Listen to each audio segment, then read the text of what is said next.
Presentasi materi strategi penjadwalan produksi untuk meningkatkan kualitas dan mengurangi biaya produksi. Nah, di slide pertama ini ada tujuan penjadwalan produksi. Terdapat 5 poin penting. Yang pertama ada meningkatkan efisiensi waktu dan sumber daya.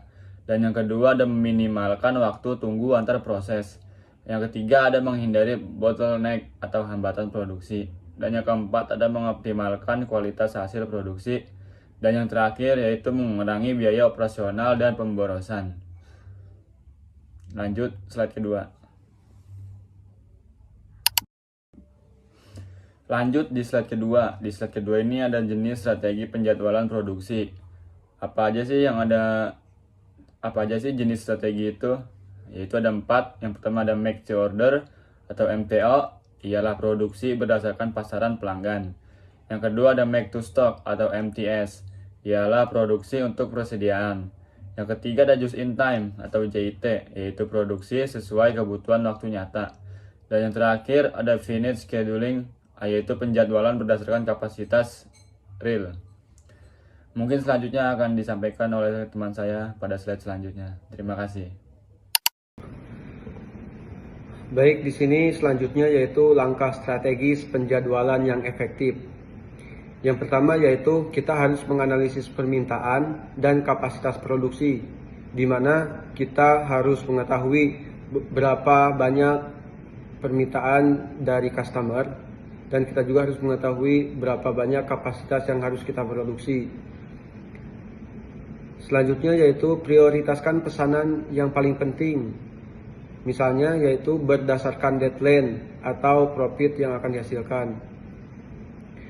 Yang ketiga yaitu gunakan software penjadwalan produksi. Nah, mungkin di sini kita dapat mencari tahu software apa saja yang dapat digunakan untuk melakukan penjadwalan produksi. Yang keempat yaitu tetapkan waktu setup dan waktu operasi dengan tepat. Yang terakhir yaitu lakukan evaluasi dan revisi secara berkala. Nah, di sini kita juga harus melakukan evaluasi apabila penjadwalan yang kita lakukan itu kurang efektif. Nah, apabila kita melakukan penjadwalan yang kurang efektif, mungkin kedepannya harus dilakukan revisi penjadwalan produksi. Dan apabila penjadwalan tersebut sudah dirasa efektif, maka penjadwalan tersebut bisa tetap dilanjutkan. Selanjutnya, apa saja dampak penjadwalan terhadap kualitas?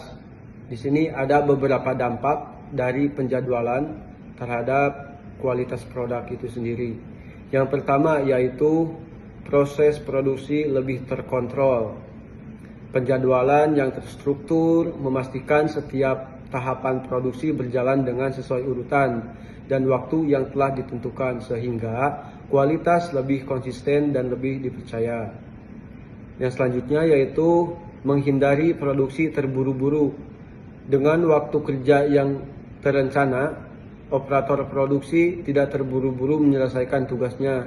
Dengan hal ini akan ada beberapa yang dapat dikurangi, seperti mengurangi kesalahan, mengurangi kecelakaan kerja, cacat produk, dan potensi kerja ulang. Selanjutnya yaitu standarisasi prosedur. Penjadwalan mendorong penggunaan SOP yang lebih disiplin, membantu menjaga mutu dan keseragaman produk. Selanjutnya ada dampak penjadwalan terhadap biaya.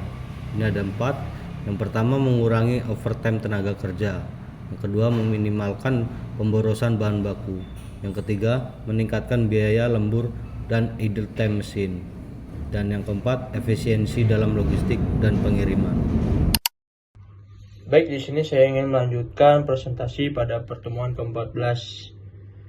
Yang di sini saya ingin membacakan dengan slide ke-7, yaitu tentang sistem pendukung dalam penjadwalan produksi. Nah, sistem penjualan produksi ini ada 4 macam, yaitu yang pertama ialah ada ERP. ERP itu adalah Enterprise Resource Planning. Nah, di sini ialah mengidentifikasikan seluruh proses bisnis termasuk produksi, inventory, SDM, dan keuangan. Nah, untuk yang kedua itu ada APS yang disebut ialah Advanced Planning and Scheduling. Nah, di sini untuk dirancang khusus untuk penjadwalan produksi yang kompleks. Yang ketiga ada MES yang disebut ialah Manufacturing Execution System. Nah, di sini untuk mengontrol dan memantau proses produksi di lantai pabrik. Dan di sini yang keempat, yang terakhir ya, itu ada SCM. SCM itu ialah Supply Chain Management System. Nah, untuk SCM ini ialah untuk membantu merencanakan pasokan bahan baku dan distribusi hasil produksi agar sesuai dengan jadwal. Nah, jadi di sini untuk kesimpulannya ialah strategi penjadwalan produksi yang tepat sangat penting untuk memastikan proses produksi berjalan efisien, teratur, dan terkontrol. Nah, di sini dengan penjadwalan yang baik, perusahaan dapat meningkatkan kualitas produk secara konsisten serta mengurangi berbagai pemborosan yang menyebabkan tingginya biaya produksi. Oleh karena itu, penjadwalan yang efektif menjadi kunci dalam mencapai keunggulan kompetitif di dunia industri. Oke, sekian dari presentasi kami, dari kelompok kami di pertemuan ke-14 ini. Kurang lebihnya mohon maaf. Assalamualaikum warahmatullahi wabarakatuh. Demikian presentasi dari kelompok kami dan terima kasih.